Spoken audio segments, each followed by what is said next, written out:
Hi, everyone. My name is Alex. I am the principal of Los Cerros, and I know I've met a lot of you, but I'm assuming a lot of our target audience tonight is our new families. So welcome to Los Cerros.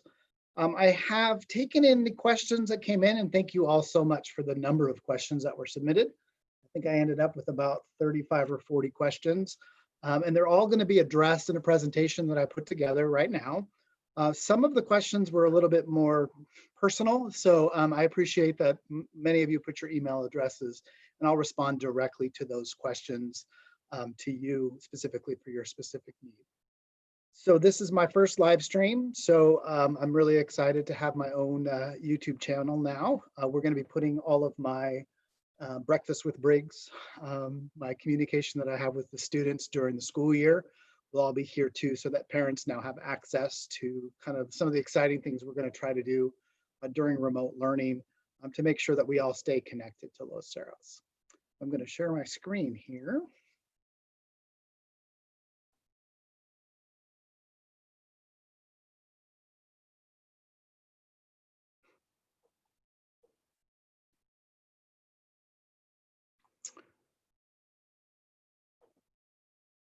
Okay, so this is parent information night. Again, thank you all for being here.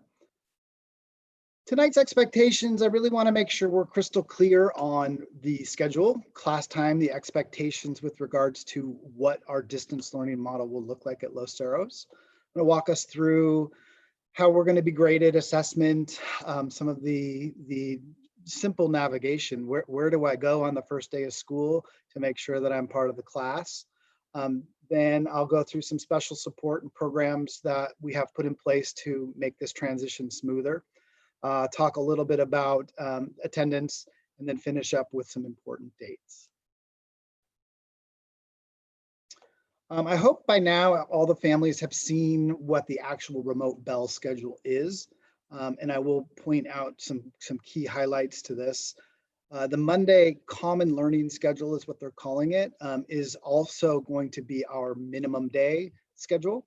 So whenever you see, like, for example, the first day of school and Friday are, quote, minimum days, we're going to be using the common learning schedule, which means we'll have all of our classes for about 35 minutes throughout the day. So you can see the schedule there. Also, you'll notice that Tuesday through Friday generally are block periods. So you'll have half of your classes each day or every other day, basically. And so that schedule is there for you. I'm going to talk about some of the different and unique aspects of this schedule where we can kind of talk about what those other periods mean. The biggest question that I got is, what are student support periods? So at Los Cerros, for our new families, we have something built into our normal schedule, which we call the access period. And it happens during the day, and students are allowed to sort of sign up for the class they want to go to for extra help, for mindfulness, for all sorts of different options. The way that we're doing it this year, and all the middle schools are following the same schedule, is we're going to actually assign students based on the class that they were in right before it. So on the 6th period days, they will be staying in their 6th period for student support. And then on the 7th period days, they'll be staying in there. The student is going to Monte Vista for a class. 6th period is generally when they're going. They won't have support that day. I think one of the big questions that I got repeatedly is, are students required to go to student support? The answer is yes. We will be taking attendance right at the beginning of the period. And the expectation then is, if a student needs to go to another class, they'll be able to go onto their Google Classroom, click into the Zoom or Google Meet for that class and get some help. Ideally, we're going to go to our normal method once we kind of get used to this schedule, and teachers will be able to provide, and counselors and librarians and all of our staff will be able to provide experiences that kids can sign up for ahead of time, and then be able to get that support during this time period. So this is the end of the day, Tuesday through Friday. For students, you'll notice that Wednesday and Friday are late starts. So on Wednesday morning, we have our staff time, which is our, the various meetings we have, collaboration, staff development. Friday morning, we're going to basically be calling it sort of optional time. So it's student support, but this will be sort of by appointment. So if you need extra help, you reach out to your teacher and you set that up between teacher and student so that they can have their own meetings to get extra help, small group help, things like that. And then for the teachers, they will be available that day, but we'll also be doing collaboration and things like that. On, like I said at the beginning, the Common Learning Day, which is generally Mondays, will be our minimum days for the year. I think what's important to note is we do have several weeks where there's a holiday, Veterans Day, Labor Day. Those weeks where we have a day off, we'll generally drop the Common Learning Day to make sure that we keep our block days intact. So you have the same number of minutes for every class. So for Labor Day, for example, that's a Monday, we will just knock the Common Learning Day and we'll start with the regular Tuesday schedule. This year, Veterans Day is on a Wednesday. So we're going to just basically move it around where the Monday and Tuesday will be the normal Tuesday, Wednesday, but we'll give you plenty of communication when we get close to that, so everybody understands what schedule we'll be following on which days. So during class, what's going to happen? During a 75-minute block, that's a lot of time to stare at a screen. And so through a lot of agreements, basically we've defined two types of instruction, the synchronous learning and asynchronous learning. So synchronous learning, and I wrote down on this slide the specific language, remote teaching interactions between a teacher and students, which occur in real time through live video interactions and may include whole group, small group, and individualized instruction. Per our agreements, this is a minimum of 60% of each block, or each period really, 60% of each period is going to be synchronous learning, but that doesn't mean that the teacher is going to be directly teaching in front of the camera for that much time in a row. That's not really good educational practice, and I wouldn't expect my student to sit in front of a screen and try to absorb for 45 straight minutes. So what we have during this time is the teacher is online, the teacher is teaching for part of it. There might be some small groups, some breakout rooms, some work on this and come back and we'll report out. And so the next slide, I have kind of a possible breakdown of what a class might look like. Asynchronous learning would be, all right, class, I'm going to shut this Google Meet or this Zoom meeting, and you're going to go and work on something on your own. Sometimes this will be on screen. We're also going to be giving out books, novels, things like that. So a lot of this will be off screen. I have an example of what a PE day might look like on the next slide, but this would be asynchronous. So depending on the class and the activity, you should expect at least 60% for the week. That's the average of synchronous learning real time, where your student will be required to be online because there's going to be real time learning. So when you look at possible course structure, this was developed by a few of our teachers to just kind of give us an idea of what that might look like. And, you know, depending on the class, it's going to have a different feel. So I've given a couple of examples of maybe a music or an art or a tech class, one of the electives, where log in, we take attendance, and we're going to be creative with how we take attendance, depending on which system we're using, which I'll get to in a second. It'll sometimes do it automatically. But some will just do it, find you on the screen and mark you as there. A lot of teachers are going to do attendance questions where they'll pop a question in the chat room, a little Google form, answer the question, and they'll take attendance that way. Maybe start the period with a demonstration, whole class instruction, maybe have kids work a little bit while the teacher is there to answer questions, and then maybe say, all right, now go and work on it. The expectation that for all classes, attendance will be taken at the beginning and the end. So even if a teacher sets a class free for asynchronous practice, they're going to expect that they log back in towards the end of the period and attendance will be taken twice. I'll talk a little bit more specifically about attendance a little later in this presentation. I had quite a few questions about what is PE going to look like. I've met with both of our PE teachers and they are completely in sync with regards to their expectations. You'll meet in the beginning, they'll be given some instruction, but they're cognizant of screen time as well. So the expectation in PE is that you do PE during that time block. So during that 75 minutes after attendance, maybe some stretching, maybe here's some guided, some things you should do. They want them to log out, shut the screen, and be physically active. And I think we all agree that that's going to be important. PE logs are most likely going to be a big part of what happens in physical education class. So for kids who do activities outside of the scheduled school day, they'll be able to sort of earn credit for that, those activities as well.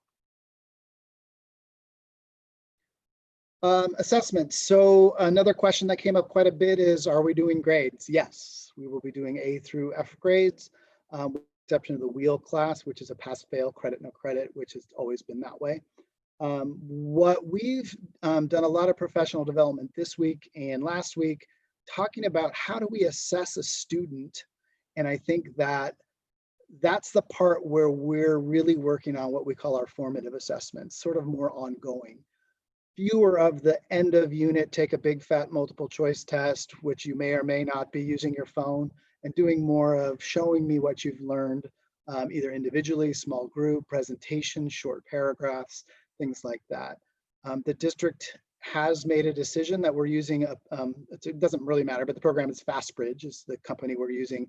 Every student, kindergarten through 12th grade, is going to have an English and math assessment. They're pretty short. But we want to see where we are at the beginning so that we can then measure growth at the end.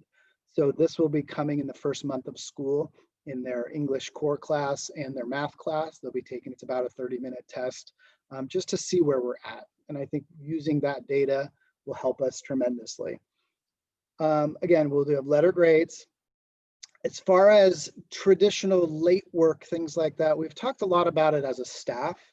And teachers are still going to, have expectations that the work is done because it builds on each other and the importance of doing it on time. I think we're going to have a little bit more leniency with regards to late work, but you don't want to let that pile up. So we've talked a lot about maybe having assignments due Sunday by 11:59 p.m. or something like that. And I think that is going to be important, that your students are really aware of what the policies are for the particular teacher that they're in there. As far as homework, again, we don't want kids to get burned out online. None of us want that to happen, but in a remote teaching situation, unfortunately, they're going to be online. Homework, we're not going to exceed the homework policy that has been approved by the board and has been in place for several years. Most teachers are expecting students to be able to finish during asynchronous time during the block, but there will be homework assignments, there will be practice, things like that. So it's going to be important that that we establish routines at home to make sure kids are organized.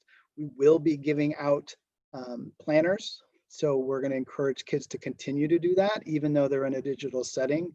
The idea of writing everything out so that you can see.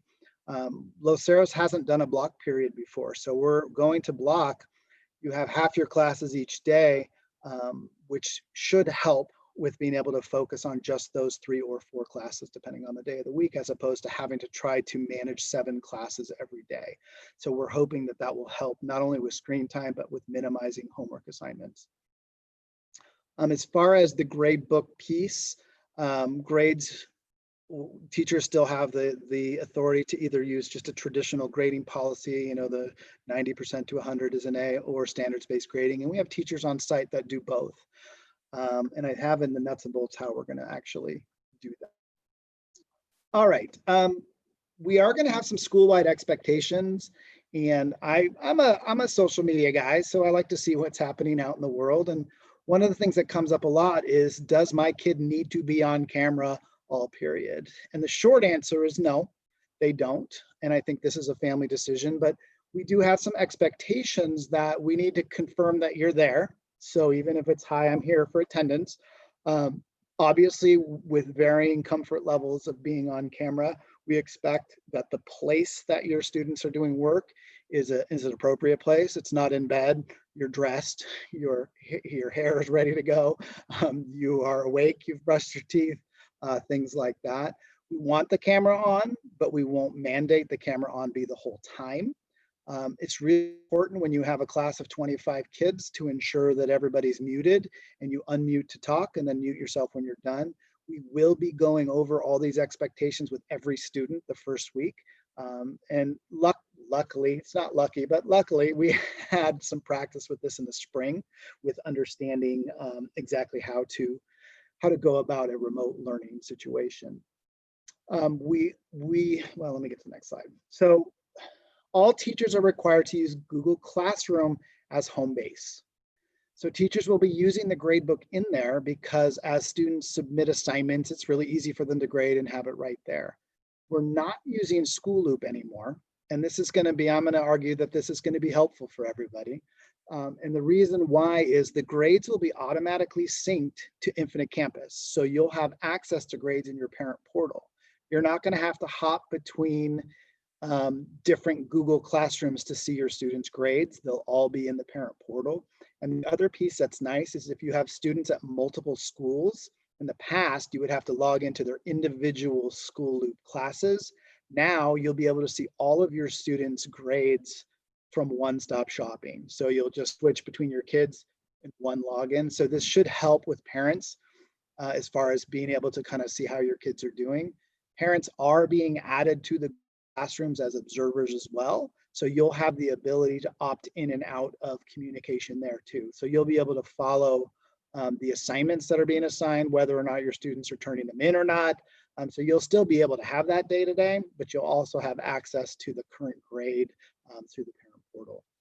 There is a little bit of a lag between the Google grades versus the Infinite Campus grades.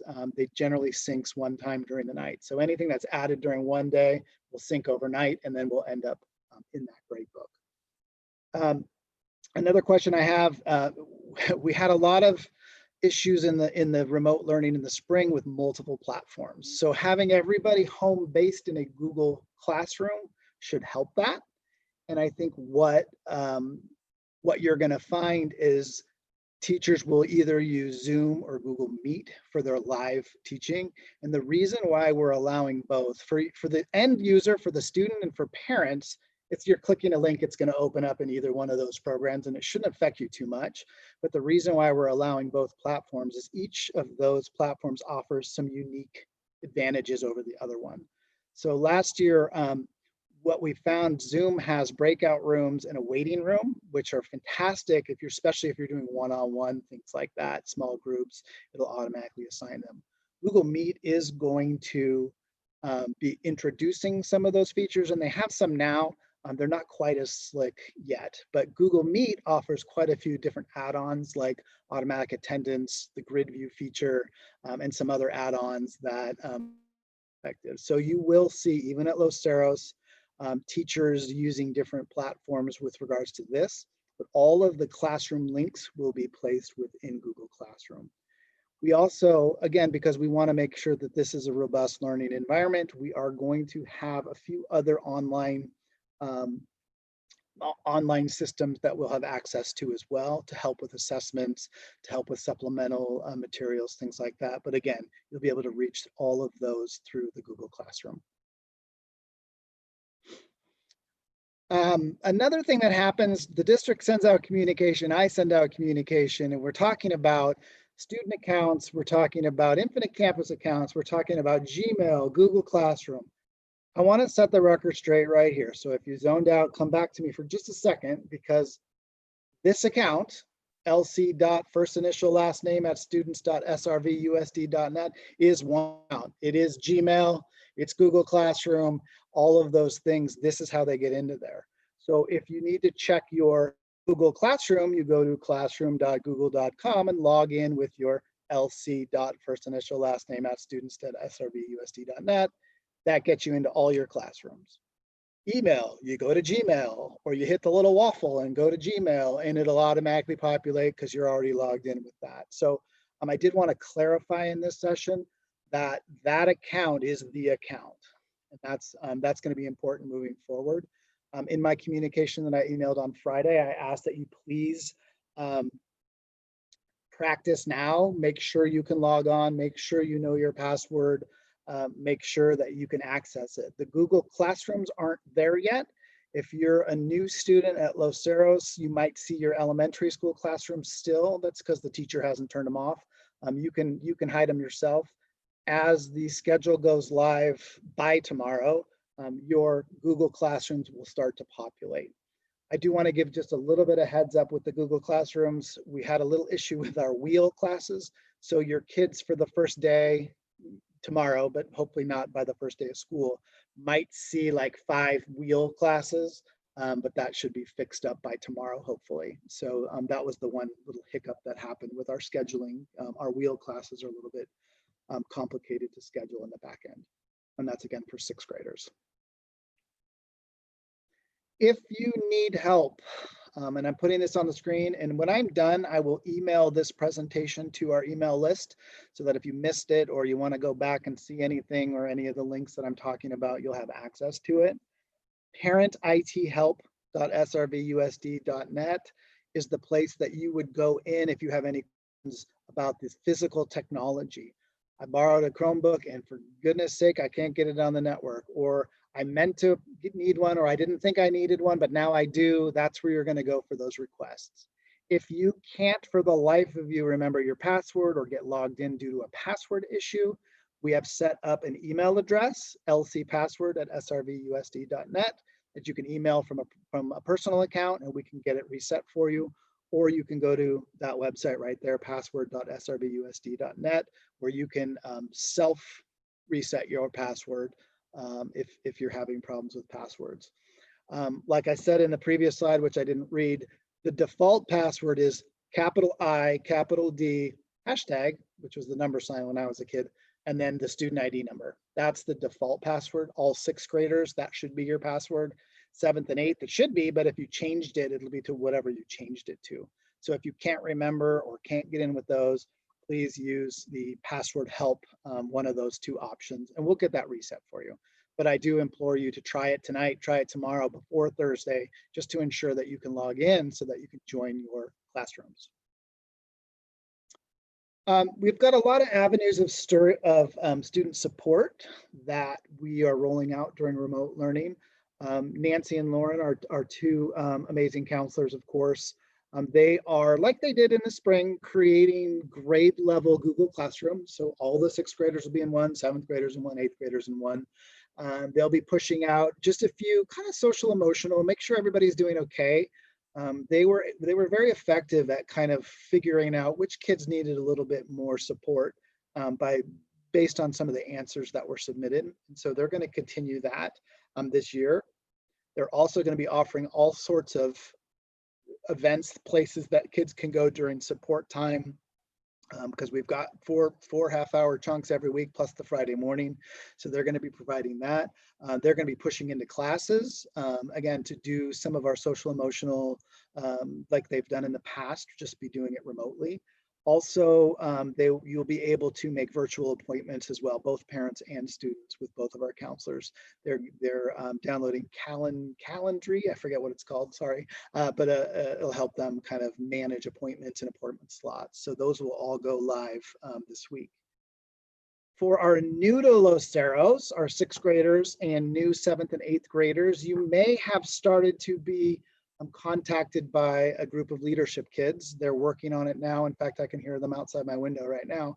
But they're doing, trying to recreate Panther Camp online. So they're creating some short videos. They will be reaching out directly to have their own hangouts, basically to show 6th graders and new students what Los Cerros is all about. So it's all about supporting the transition to Los Cerros. I'm super excited. I've gotten to see a few of the videos. They're super cute and they're doing a great job. So the emails that they will be sending it to are the parent emails for most. So make sure you're checking your email, parents, so that you can forward to your kids, because that's their deadline to reach out is tomorrow afternoon. So some have already done it. Some will be doing it by tomorrow afternoon. So don't fret if you haven't heard anything yet. It's coming. Kim Carter wanted me to give you guys just a little bit of excitement with regards to what the library will be doing during remote learning. We are going to have kind of a contactless book service. What I love about this place is our kids love to read, and we want to make sure that that's still an option for kids. So she has set it up where the kids can go into the catalog on Destiny through the library website, put a book on hold, And every Thursday from 2:30 to 4, we'll have a pickup time where Kim will be putting gloves on, putting those books in a paper bag, and we'll have it ready for you to be picked up during that Thursday time slot. If you, like me, have a full-time job and have a hard time getting down here between 2:30 and 4, we'll make arrangements for you as well. The other piece, she'll be pushing into classes as well, just like we would do during the regular school year. So we'll still get the benefit of her expertise in our curriculum as well. If you are a family that has an IEP or a 504 plan, special education services will still be followed. All accommodations, modifications are still in play. Case managers should be reaching out directly to families to make sure that all accommodations and modifications are able to be done remotely. We will be holding 504 meetings and IEP meetings, and your case managers will be reaching out to have those meetings virtually. Attendance. So the state of California did lessen the total number of minutes needed, instructional minutes, but they did not make exceptions to compulsory attendance. So students are still required to go to school. We are going to remote school. That's our school. They'll need to go. So we are taking attendance, like I mentioned earlier, twice during each class, beginning and end. Also, we still have the auto dialer. So if your student didn't make it to virtual class, they'll be marked absent. And if you don't clear that absence, then you'll get the phone call, which I know all of you love. The auto dialer goes out around 10 o'clock and about 6 o'clock. So I do ask that if you have any issues, technology, health, doctor's appointments, those kinds of things, there's no difference than it would be during the school year. You still need to call it in. Student name, going to be absent this period for this time, this day, whatever it's going to be, and we'll clear them that way. I think the one exception this year that is different than normal. So if you were driving to school and your car broke down and you didn't make it, you call in, we'd excuse it. It's kind of similar when Xfinity has 30,000 kids in the San Ramon Valley on streaming at the same time. If we do have internet issues and your student just couldn't get on, we understand. So just call that in so that we know what happened so that we can just clean up the books in the back end. I think that we are really trying to be understanding with this. You know, there will be times when a student can't get on. There will be times when a teacher is frustrated and can't get on. And so that's the part that we all have to show a little bit of understanding with that. Teachers will make all of their assignments available for students, whether or not they were there or not. We're not recording sessions. One of the reasons we're doing that is because with student faces, we're not going to be recording students and posting that. So any sort of direct instruction lecture will have to be made up during student support. But like I said, all the assignments will be available for students who have excused absences. So again, attendance is still critical, still something that we're going to need your support on, but I need you to know that we'll be understanding. Okay? We will be marking tardies. I've asked teachers not to mark tardies the first week or so until we get into the bulk of making this a routine for us. Upcoming dates, I've mentioned this in the email. We are going to do a materials drop-off. We didn't do a day for last year's 6th and 7th graders to drop off textbooks, novels, anything you checked out of the library, checked out from school. So we're going to ask if you could please bring that, anything you have at home, because we have to turn around, let them sit for at least 3 days so that we can get them ready for checkout. If we don't get all the textbook back, we won't have enough to check out the next week. So if you can please try to do that. Once again, if that time just doesn't work for you, I'd like you to try to make it in that time, but the office is here. We're here. We're not technically open, but we're open. So if you need to drop it off at your convenience, we're here till about 4 o'clock every day. So you can turn those things in. We're going to be staffing it as a drive-through, so you don't need to get out of your car. We will come to you with gloves and a mask and take it from your hand, and we'll put it, we'll check it in that way. So that's our plan for that day. Materials pickup is going to be a little bit more complicated. I have the teachers creating a list of things that students will need to successfully access the curriculum. And so I asked them to finish it by today. So I'm going to compile that list and send an email out to all families. Here's kind of what we hope you can have at home. And if you're unable to obtain them, there'll be a little form at the bottom that you can click, submit, I'm going to need this, and we'll have it ready on materials pickup day. Materials pickup day will be textbooks, library books, any specific supplies. If you're in the robotics class, you're going to need to pick up your robot, things like that. So that's going to be a bigger day. I'm going to try to do it by grade level, just so we can kind of ease the congestion. So I will send out a schedule the week before of time slots. And once again, if you grades, just pick one of the grades. Don't come back twice. That's fine. But we're a small enough community here that we can make it happen. The other event that's coming up is back to school night. That'll be a week from Thursday, the 20th of August. It will be virtual. I will send home all the links. I'll have a little greeting at the beginning, and then you'll follow your students' schedules. The teachers will be live via Zoom or via Google Meet, and you'll just click the links and go from class to class. They'll have a little presentation for you, so you can get a handle on who your kids' teachers are.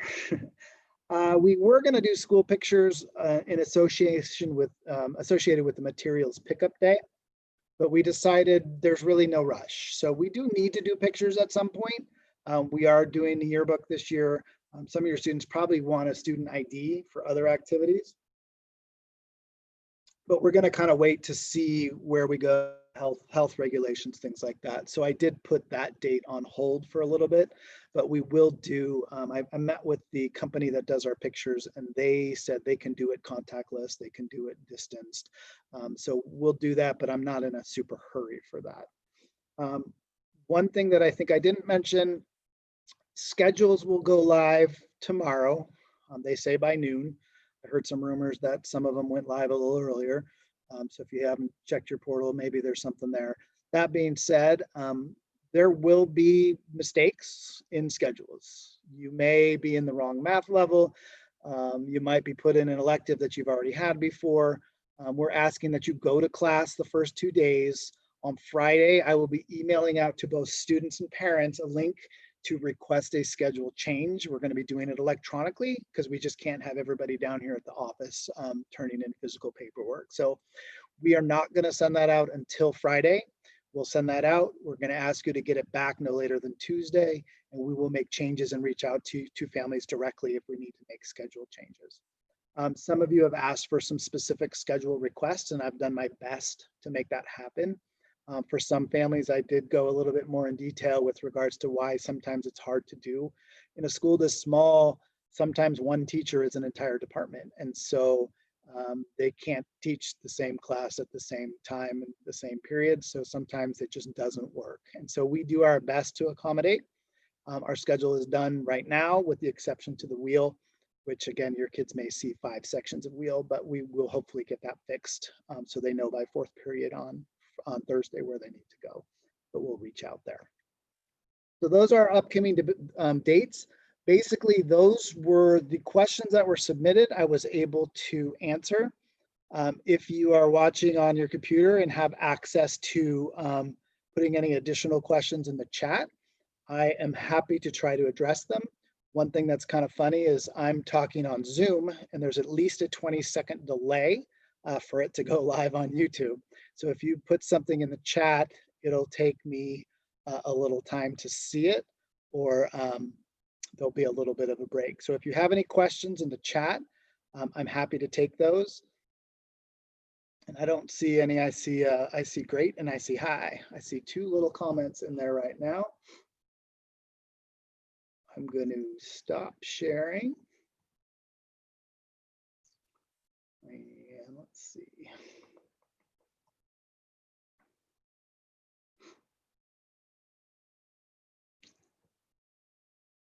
So my next step is I will email a link to the presentation that I just did.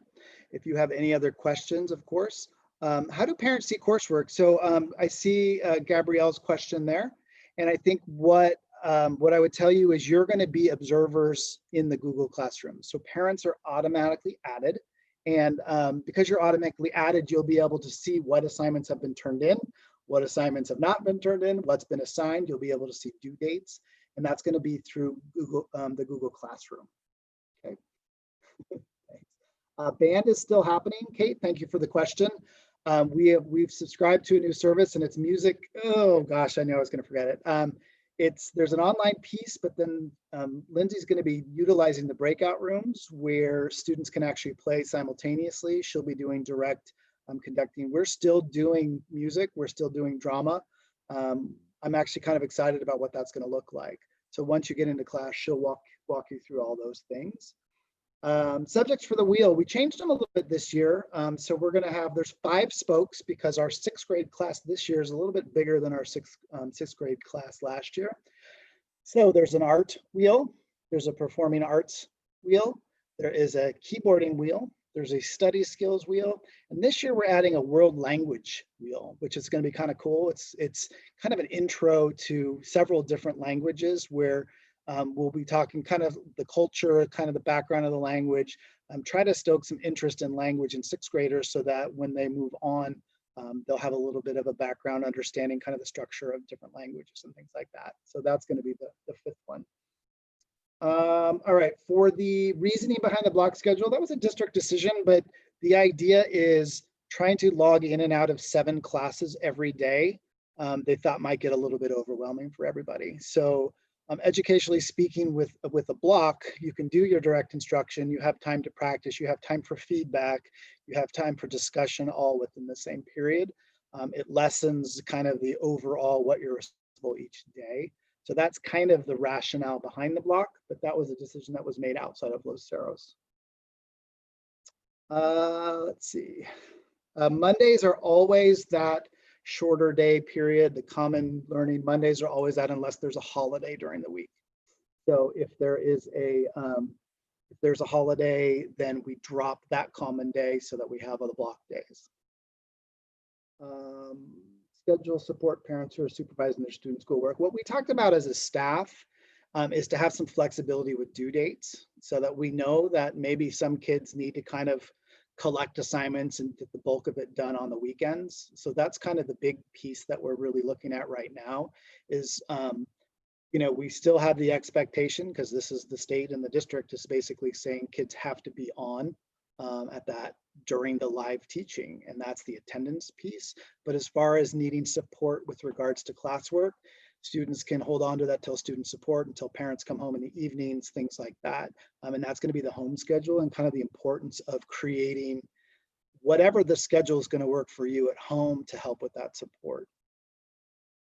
Let's see, there is no more school loop. So Renee, school loop is gone.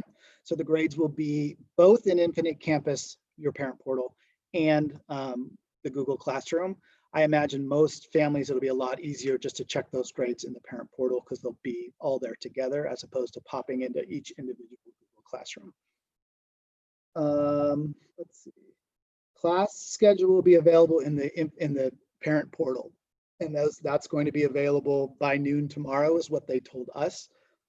I noticed already that Google Classrooms are populating, so you might have your kids log into classroom.google.com to see if they're there.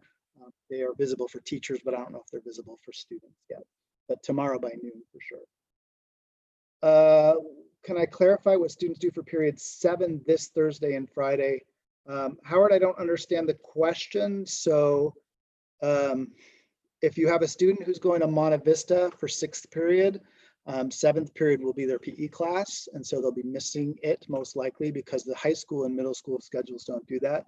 But everybody, if you don't have a 7th period, then you don't have class. But if most of our students have a 7th period, they'll just be in class.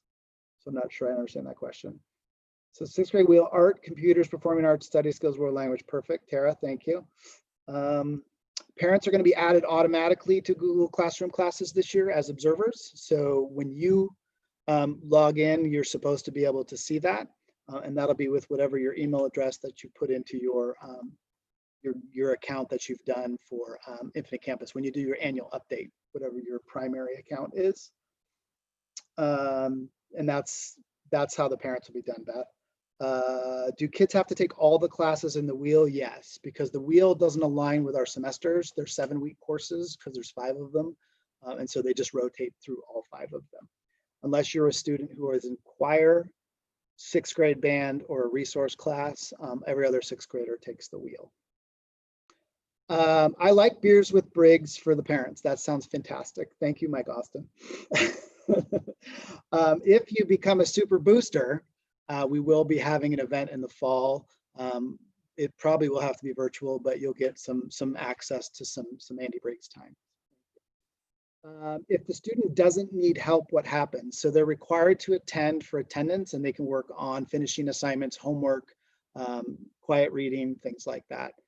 They will have the ability to choose where they go eventually. The first couple days they're going to be, or probably first couple weeks, they'll be tagged to their 6th and 7th period classes. But given that choice, that should help with that period. Let's see, Mike, you reminding me where I can find my daughter's schedule on the parent portal. I have never seen the parent portal. I think when you pick your kid, there should be a schedule there. It's not there now. It's not going live on the parent portal until June. So I imagine it will show up if you can't see it now. How does a new student get their student ID? Is it different than their LME school ID? So if you're talking about their number, their ID number should be the same. That stays the same throughout. It's just how they log into the system. If they were at Vista Grande, it started with a VG dot first initial last name. Now it'll be an LC.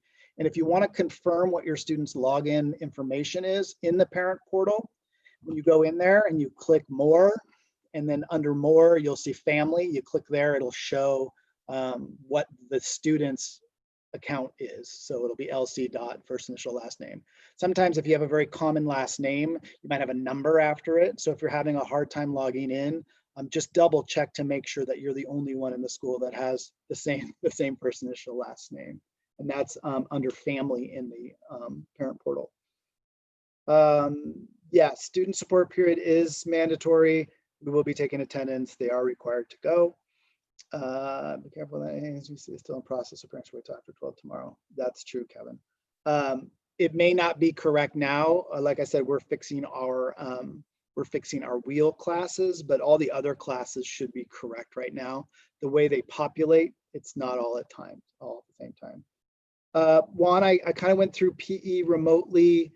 They will be logging on at the beginning of the period. The teacher will introduce whatever activity, give some demos, give some support. And then their expectation, both Mike and Mariko, our PE teachers, is that the kids will turn off their screens, put their screens down, go do whatever they're assigned to do, and then they'll come back and check in at the end. Like I said, one of the things that a big part of PE is kind of the PE log, where they kind of log their activities. So for kids who are doing activities outside of the school day, if they're playing soccer or lacrosse or whatever, they'll be able to use some of that to help them out with their activity logs for PE. But the idea, frankly, is we want them away from their screens, and PE is a great time to do it. And both of our teachers are 100% in favor of kids going out and doing something, and they're going to provide a lot of opportunities for that and options, give them specific skill sets, specific stretching, specific activities to work different parts of the body. So that's generally how PE is going to happen. I just got an email asking how often I want to receive an email summary. Oh, good. That means that they're happening. That's fantastic. So they are loading now. Google Classroom, unlike School Loop, gives you the option of daily updates or weekly updates or no updates. So you can toggle that.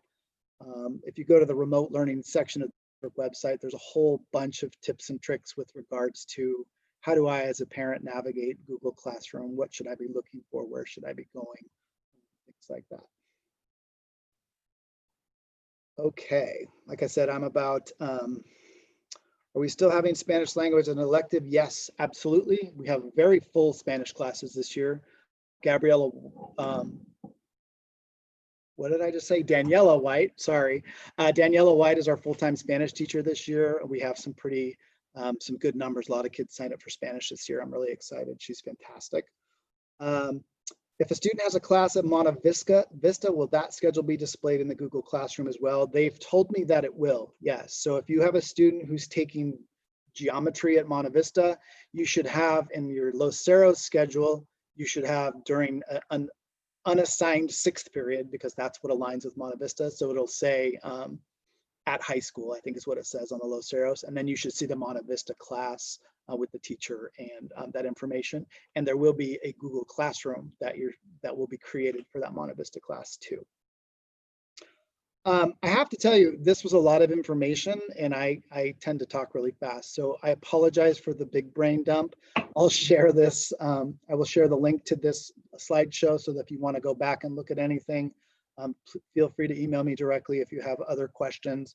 There's about 2 or 3 questions on that form that I sent out last week that I will respond to individually because they were more specific questions.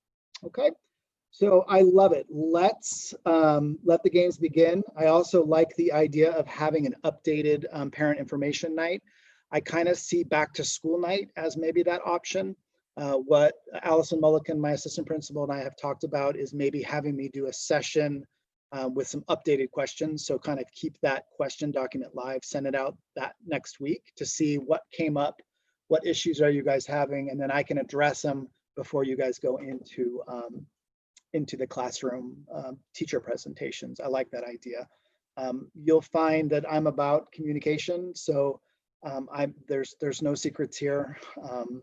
For those of you that gotten to know me, I think you know that about me. So for new families, I'm happy to respond to your emails, your phone calls. We're asking people not to come down here physically, but even if you got to do that, then I can put my mask on and we can have that conversation. So I want to thank you all for logging in. I really appreciate it. I believe that this will be saved on the channel. Again, this is my first live stream, so hopefully it'll be saved. If you want to go back and hold me to something I said tonight, you'll have the video evidence. So thank you very much. Have a great night. And you know what, you guys, we got this. The staff is ready. I'm ready. You guys are going to do great. It's going to be not a problem. Anything that comes up, we'll address and we'll make it great. So thank you so much and good night.